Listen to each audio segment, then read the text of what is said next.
Jungle Raiders, an original story by Rick Tobin.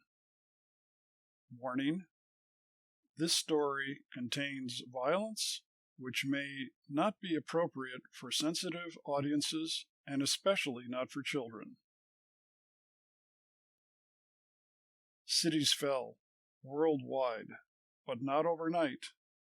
Like leprosy, parts eroded piece by piece until what had been havens of humanity became squalor, rot, and despair. Wars fell upon the weakest. Decline overcame the victors until disease and turmoil reduced the human race into two major camps: the random, isolated survivors and the vicious, violent bands of male marauders. In the tropical countries, these bandits became known as jungle raiders, feared by all that they encountered. Only the strongest and incredibly brutal became members of the raiders.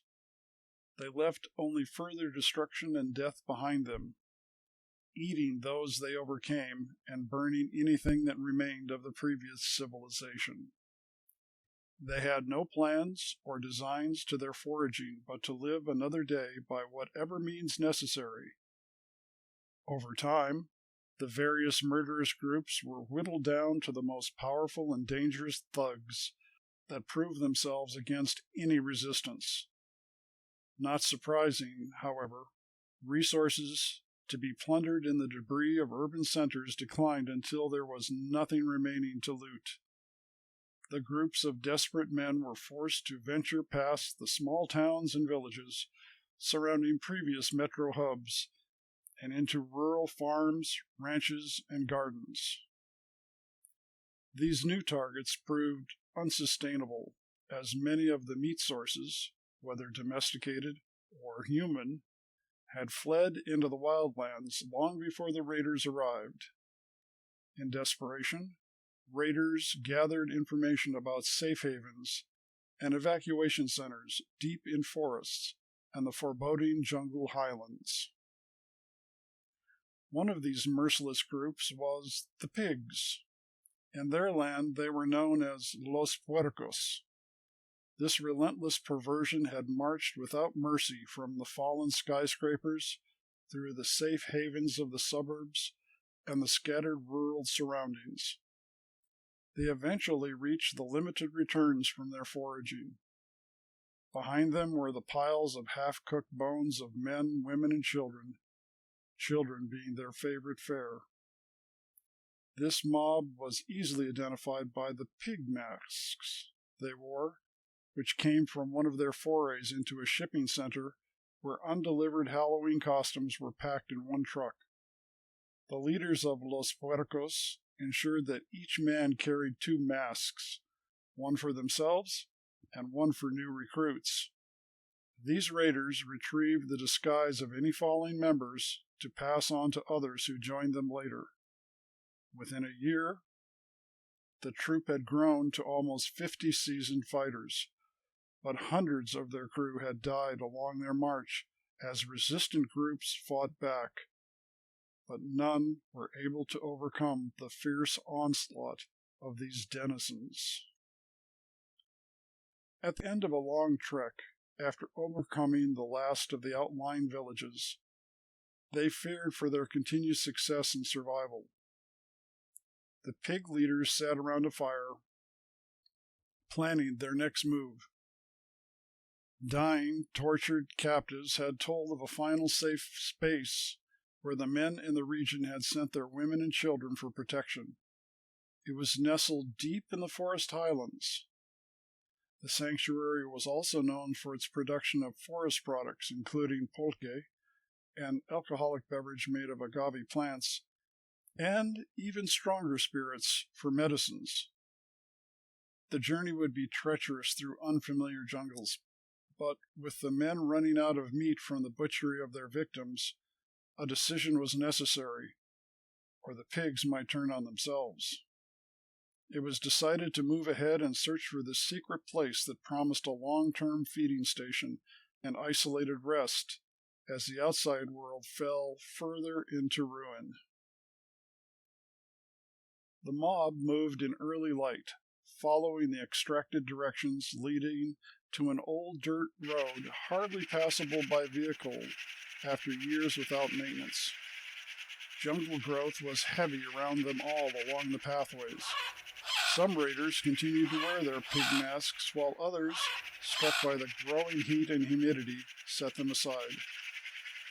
They marched in a diamond formation for security while wielding their weapons, mostly machetes.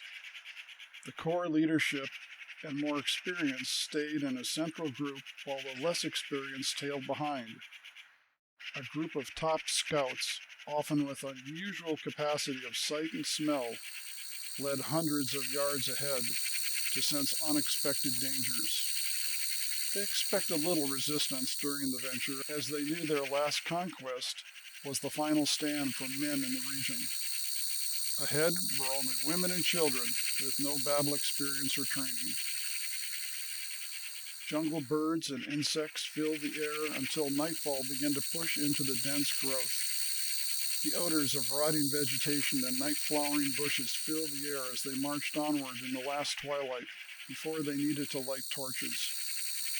A scout returned with news that a series of lights was visible ahead, far to the left, up on one of the promontory hillsides. It had to be the fabled target they sought. That was when Los Puercos encountered a dead end to the roadway as it opened to a large, open, flat cul-de-sac. There was no opening visible beyond it as the men began to enter it somewhat behind their scouts. Before they could start their torches aflame, the night birds quieted. The jungle was still. The raiders looked all about, suspicious of the quiet. The team of scouts ahead of them, painted in their specific frightening black face paints and headdresses, were already crouched, circling, and scanning their surroundings. None of them expected the sounds that followed, or the sudden pain. The whistle of arrows was sporadic at first, a few from the left of the deep foliage, a few from the right. Then a cacophony of arrows burst through the dim light. Scouts felt their ire first. They shook in surprise, covered in angry, deeply penetrating thorns. Then they fell as their comrades behind them watched them being skewered like pincushions. But they soon experienced even more, not dozens, but hundreds of shafts hitting their marks in the main group, destroying faces, crippling the horde except for a few who survived the onslaught. Some pulled at the arrows, not realizing their barbs would take more of the target's flesh with them. There were cries of both agony and fury as the men circled, gathering and ready to charge at the hidden assailants. The greenery near them began to light up as if small campfires were set all around them. There was a swishing sound in the air this time, but different. Hundreds of gourds and old glass bottles flew from every angle. Some hit low on the ground, but many stayed high enough to explode over their heads of the invaders, lighting their pig masks on fire as the alcohol and resin mix in the Molotov cocktails exploded in fiery collisions. The entire circle of pigs was now roasting in full illumination, except for a few of the leaders still in the center, now prone on the ground to escape the blizzard of incendiaries. This was a foolish strategy, for they did not know the events the days before. 2 days prior found the women warned of their approach. The village leaders gathered around sacred fires, arguing and planning their best strategy. To run and hide in nearby caves and give up their last home to the mongrels, or stay and fight, with the likelihood some or all might die. Hours of discussion ended in a final vote. The majority pressed for war, including the youngest of the women. Everyone in the circle knew that children would be called to join. It would be all or none in this battle. All was made ready, including deciding on the site to engage the raiders.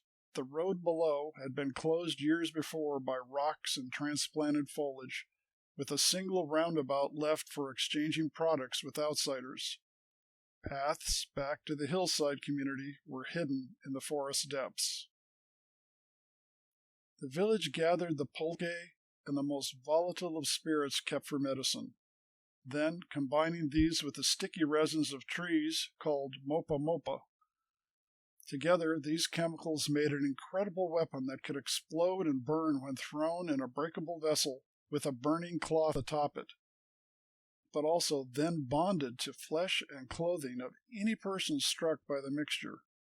At the same time, all of the adolescents gathered all village hunting arrows and bows, dipping the arrows deep in solution that would incapacitate any animal so it could be captured without risk or injury to the hunter. The tips were first chipped away to razor-sharp barbs to both damage on entry and extraction. Every child who could shoot a bow was given a quiver and a half-dozen readied arrows.